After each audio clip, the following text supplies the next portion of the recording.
भोला का भूत हास्य कहानी हिंदी कहानी। गर्मियों के दिन थे।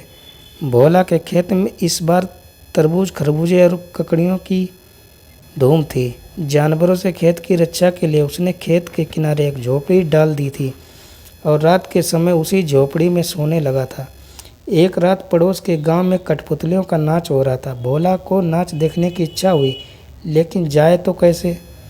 खेत पर किसी के न होने से गीदड़ और दूसरे जानवर खेत को चर जाएंगे। वह सोच ही रहा था कि जटा जूठधारी एक बाबा जी उसे झोपड़ी की तरफ आते दिखाई दिए। देखकर भोला खुशी से उछल पड़ा। बाबा को झोपड़ी में बिठाकर बोला, महाराज जी, आप इस कुटिया में आराम करें। तरबूज और खरबूजे के खेत भरा पड़ा है, पेट भर उनका सेवन कीजिए और कोई गीदड़ खेत में आए तो उसे भगा दें। आधी रात के बाद मैं वापस भी लौट आऊँगा। महाराज जी को क्या चाहिए थे? बोले, खुशी से जाओ बाबा, बाबा जी सब देख लेंगे। भोला के चले जाने के पर बाबा जी खेत में घुसे, चुन चुन कर मीठे तरबूज खरबूजे ले आए। पेट भर खाने के बाद चिलम बनाई, झोपड़ी के अंदर खाट पर जाकर बैठे और घास फूस की हुई झोपड़ी अधिक ऊंची ना थी। तिनके लटक कर खाट को छू रहे थे। उसके पास ही घास का एक बहुत बड़ा ढेर लगा था। तरबूज की मिठास और खुशबू ने बाबा जी को मस्त बना दिया। मस्ती में आकर चिलम के ऊपर आग रखी और जोर से दम लगाया कि हाथ भर लंबी जोत ऊपर लपक उठी। तिनकों ने तुरंत आग पकड़ ली और देखते ही देखते धूं धूं कर झोपड़ी जल उठी।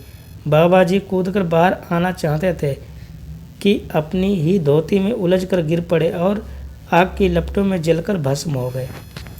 गांव वालों ने जब घास के ढेर में निकलती हुई लपटों को देखा, खेत की तरफ दौड़ आए। भोला को आवाज़ लगाई, उसका कहीं अता पता न था। सबके होश उड़ गए, शायद वह भी झोपड़ी के साथ जल गया है। उसके बड़े भाई ने बांस का एक डंडा उठाकर जलती हुई आग को कुरेदा तो उसमें से लाश निकल आई। देखकर घरवाले में रोबा पीपटी मच गई।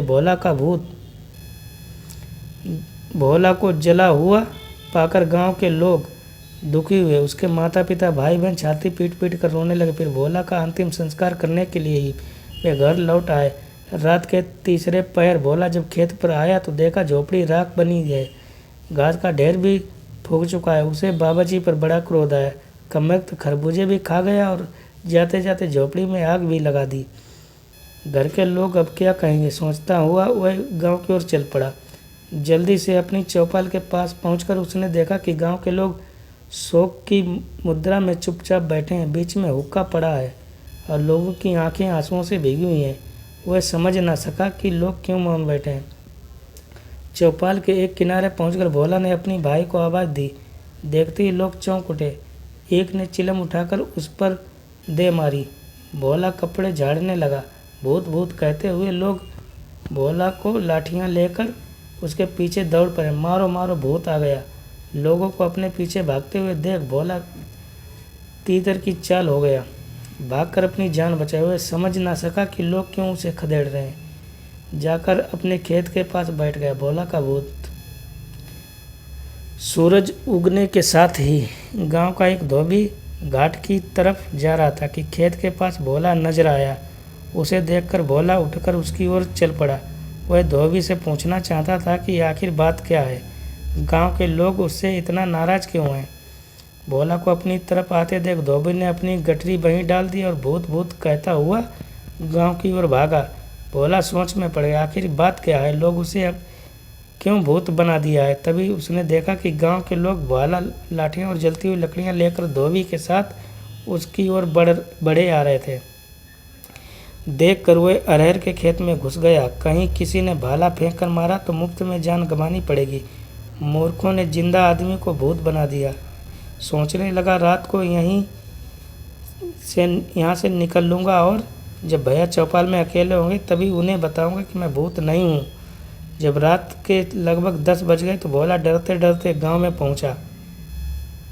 कोई देख ना ले, छिपता छिपाता हुए चौपाल के किनारे नीम की आड़ में खड़ा हो गया और मौका पाते ही भैया से बोला, भैया डरना नहीं, मैं भूत नहीं हूँ। सुनते ही भैया इतनी ज़ोर से चीखा कि गांव वालों की नींद खुल गई। लोग आकर इकट्ठे हो गए और देखकर भोला डर गया।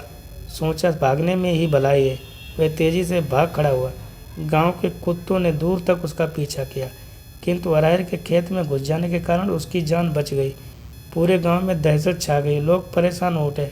कमबख्त स्वयं तो मरा, दूसरों के लिए मुसीबत बन गया।